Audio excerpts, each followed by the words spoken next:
لازلنا مستمرين مع حضراتكم جماعة الفقرة اللي بنقرأ فيها أهم الأخبار الواردة في الصحف المصرية لهذا اليوم. ويكون معنا في هذه الفقرة للتعليق على الأخبار الكاتب الصحفي دكتور صبري الجندي، الكاتب الصحفي بجريدة الأهرام. دكتور صبري، صباح الخير. يا صباح الخير، الحمد أهلا لله على بحضرتك. الله السلامة. يسلمك يا فندم. أخبار حضرتك إيه؟ كل سنة كل وحضرتك طيب. سنة وحضراتكم طيبين. حضرتك طيب وبخير يا فندم. طيب. وسعيدة سنة جديدة وسعيدة عليكم وعلى أحبابكم يا رب. وعلى حضرتك إن شاء الله. اهلا بحضرتك يا دكتور صبري، ودايما بتنورنا أهلا بتحليلك يا فندم، المتميز. كل سنة وحضرتك طيبة. وحضرتك طيب وبخير إن شاء الله تحققي كل أحلامك وكل أمالك بإذن الله يا رب، انا وحضرتك وكل مشاهدينا الكرام. خلينا نبدأ مع حضرتك ومع كل مشاهدينا سريعا من الصفحة الأولى لجريدة الأهرام. الخبر الأول معانا بيقول في العنوان: اطمئنوا ولا تخافوا. رئيس خلال زيارته كاتدرائية ميلاد المسيح بالعاصمة الإدارية للتهنئة بعيد الميلاد المجيد. المصريون نسيج واحد ولا تستمعوا للشائعات المغرضة، والدولة تسير جيدا لتلافي تداعيات الأزمة العالمية. تقدم الرئيس عبد الفتاح السيسي بالتهنئة لقداسة البابا توادرس الثاني بابا الإسكندرية وبطريرك الكرازة المرقسية وللشعب المصري بمناسبة عيد الميلاد المجيد. جاء ذلك خلال زيارة رئيس كاتدرائية ميلاد المسيح بالعاصمة الإدارية الجديدة لتقديم التهنئة بمناسبة عيد الميلاد. وأعرب الرئيس عن أمنيته بأن يكون عام 2023 عام خير وسلام وأمن وأمان ومحبة على مصر والعالم أجمع. تعليق حضرتك دكتور صبري على هذا العنوان إيه؟ شيء رائع جدا إنه رسالة الطمأنة التي خرجت من الرئيس أمس لجموع الشعب المصري أثناء زيارته للكاتدرائية وتهنئة أهلنا المسيحيين. هذه الرسالة خرجت في موعدها لسبب بسيط، لأنه نحن بالفعل جميعا نشعر بالقلق تجاه ما يدور حولنا سواء في الداخل أو في الخارج، وحملات مسعورة وممنهجة ومدفوعة الأجر ضد مصر وضد قيادة مصر وضد حكومة مصر، ومزاعم ليس لها أساس من الصحة، لكن الصمت الحكومي وصمت المسؤولين وتضارب التصريحات وقلة التصريحات بيخلي الناس تتشكك في إن ما يقال إليها هو الحقيقة، بينما خروج الرئيس للطمأنة بكل هذه الثقة يخلي الناس تقول والله الحمد لله. لكن المطلوب بقى إجراءات على الأرض يشعر بها المواطن من أجل الحفاظ على مصداقية هذه الطمأنينة التي يشعر بها الرئيس والتي حاول توصيلها إلينا نحن المواطنون في بيوتنا وإحنا قاعدين أمام الشاشات. طيب أستاذ صبري، من الجمهورية أيضا قرينة الرئيس تهنئ بعيد الميلاد المجيد. كل عام والشعب المصري بخير وسلام وأمان. هنأت السيدة انتصار السيسي قرينة رئيس الجمهورية أمس الشعب المصري بمناسبة عيد الميلاد المجيد، وقالت السيدة انتصار السيسي في تدوين على صفحتها الرسمية على موقع التواصل الاجتماعي: كل عام والشعب المصري بخير وسلام وأمان بمناسبة عيد الميلاد المجيد، ودائما معا على أرضية المحبة، تلك القيمة الأعظم في رسالة السيد المسيح عليه السلام. كل عام وأنتم بخير. تعليق حضرتك يا فندم.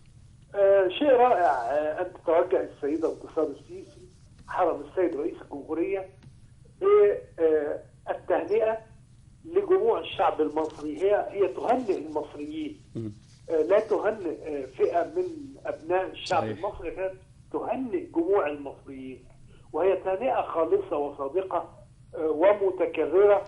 السيدة انتصار تخرج في كل المناسبات بكلمات قصيرة وموجزة ومركزة تقول فيها ما يشعر به المواطن بأنه كلام خارج من القلب وكلام صادق. ونحن نحيي هذه السيدة ونقبل هذه التهنئة ونبادلها التهنئة ونقول لها كل لحظة وأنتم بخير، كل لحظة وأنتم في أمن وأمان واستقرار، كل لحظة وأنتم معنا ونحن معكم. صحيح. ننتقل بحضرتك وبكل مشاهدينا الكرام دكتور صبري مرة أخرى لجريدة الأهرام من صفحتها ال5. الخبر التالي معانا بيقول في العنوان: البابا في عظة الميلاد، شكرا يا ريس على طمأنتك المصريين وعلى حضورك وتهنئتك. صلى قداسة البابا توادرس الثاني في 7 من مساء أمس الجمعة قداس عيد ميلاد مجيد في كاتدرائية ميلاد المسيح بالعاصمة الإدارية الجديدة، وشاركه الصلاة عدد من أحبار الكنيسة والآباء الكهنة والشمامسة وعدد كبير من أبناء الكنيسة. وحضر للتهنئة الرئيس عبد الفتاح السيسي رئيس الجمهورية، واستقبله المصلون بسعادة كبيرة. وألقى قداسة البابا عظة القداس بعد قراءة الإنجيل، حيث شكر قداسته في مقدمتها وختامها، فخمت الرئيس السيسي على حضوره لتهنئة المسيحيين والمصريين كافة بالعيد. تعليق حضرتك دكتور صبري على هذا المشهد، يعني شفناه كلنا عبر الشاشات المختلفة، ويعني كان يحمل الكثير من البهجة الحقيقة. عايز أقول لحضرتك إنه قداسة بابا توادرس قرأ بالأمس عدد كبير جدا من الأسماء والشخصيات التي ذهبت إلى الكاتدرائية في العباسية في القاهرة لتقديم التهنئة، ما بين وزراء ومحافظين ومسؤولين ورجال إعلام وصحفيين ورجال من مختلف فئات الشعب المصري وسفراء وأمراء وملوك. قدموا التهنئة برقا واتصالا وحضورا إلى قداسة البابا بصفته ممثل إخواننا المسيحيين في مصر. هذا الشيء بقى يعني نستغربه إذا لم يحدث، لكنه هو الطبيعي عندما يحدث، أن نهنئ إخواننا في الوطن وأن نهنئهم في أعيادنا وهم يهنئوننا في أعيادنا. شيء طبيعي جدا وشيء يجب عدم الاحتفاء به، لأنه إذا احتفينا به وكأنه شيء غير طبيعي ونحن نحوله إلى مرتبة أن يكون طبيعي. بالعكس، هو شيء طبيعي أن يتقدم أبناء الشعب الواحد إلى بعضهم البعض بالتهنئة في مختلف المناسبات اللي تخصهم واللي تخصنا. نحن يا جماعة لازم نقول على مر السنين منذ أن دخل الإسلام مصر، المصريون جميعا شعب واحد، المصريون نسيج واحد، المصريون لا تستطيع حضرتك ولا حضرتك انك تفرق في الشارع او في الجامعة او في مصنع او بمصلحة حكومية بين المسلم وبين المسيحي. ما تعرفش تميز بينهم، لا في الشكل ولا في اللون ولا في الاداء ولا في الكلام ولا في الطيبة ولا في التسامح. كلنا نسيج واحد، وبالتالي ما حدث بالامس وما يحدث في اي عيد وفي اي فرح شيء طبيعي، وكلنا بنعمله بتلقائية، وكلنا بنعمله لأنه ده الواجب اللي علينا نعمله تجاه إخواننا في الوطن. طيب أستاذ صبري، من الجمهورية رئيس الوزراء مدبولي تضافر جهود الدولة لدفع مشروعات التنمية بالصعيد. استعرض الدكتور مصطفى مدبولي رئيس مجلس الوزراء تقريرا من اللواء شريف أحمد صالح رئيس هيئة تنمية الصعيد حول جهود الهيئة بمحافظات الوجه القبلي في مختلف محاور التنمية، مؤكدا تضافر جهود مختلف الوزارات والجهات الحكومية بهدف دفع خطط التنمية في الصعيد بما يسهم في الاستفادة من الفرص الواعدة هناك لتنفيذ مشروعات تساهم في رفع مستويات التشغيل وإتاحة المزيد من فرص العمل للارتقاء بمستوى معيشة المواطنين. تعليق حضرتك يا فندم. أنا كنت طول الوقت يا أستاذ أحمد ويا أستاذة أسماء أرفض الزعم الذي يقول أن الصعيد كان مهمشا، وكنت أقول غير صحيح. الرئيس وهو في سوهاج أول أمس أيدني فيما قلت، وكنت بقوله كتير جدا إنه الصعيد لم يكن مهمشا، لكن إمكانيات الدولة لم تكن قادرة على إحداث نقلة شاملة يشعر بها أبناء الصعيد كما حدث في السنوات الأخيرة الثلاثة الأخيرة.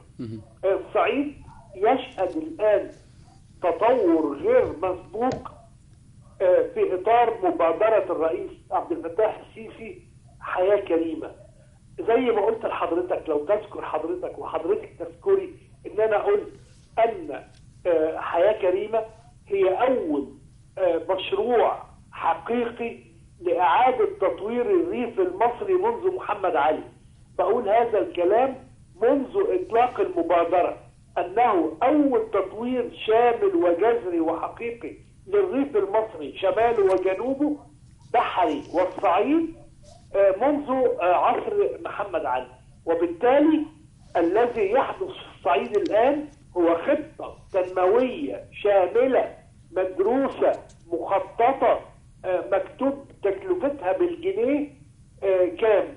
لكن للأسف الشديد المتاجرة بأنه الصعيد مهمش هي اللي خلت الرئيس يقول الصعيد لم يكن مهمشا، ولا يستطيع أي حاكم مصري أن يهمش الصعيد اللي هو أساس مصر وحضارة مصر. حضرتك في الإسماعيلية أكثر السكان الأصليين وافدين من الصعيد، أكثر السكان الأصليين في منطقة السويس وافدين من الصعيد. أيضا بورسعيد أصلهم صعيدة. الصعيدة دول أساس مصر ولا يستطيع أحد تهميشهم. وتنمية الصعيد خطة من الدولة بيتابعها الرئيس بشكل يومي، وإن شاء الله عندما تكتمل سوف يكون وجه الريف المصري صعيده وبحريه متغير تماما. تمام. في نهاية اتصالنا الهاتفي مع حضرتك بنشكرك شكرا جزيلا الكاتب الصحفي الكبير دكتور صبري الجندي، الكاتب الصحفي بجريدة الأهرام. دايما بتنورنا من خلال هذا الاتصال الهاتفي. شكرا جزيلا لحضرتك. شكرا يا دكتور. يا فندم النور، انتوا النور وانتوا السعادة اللي بشعر بيها لما التقي بحضرتك. شكرا يا فندم. شكرا جزيلا لحضرتك. مشاهدينا بنستكمل سويا مع حضراتكم باقي العناوين الإخبارية ومن جريدة الأهرام مرة أخرى من صفحتها ال5.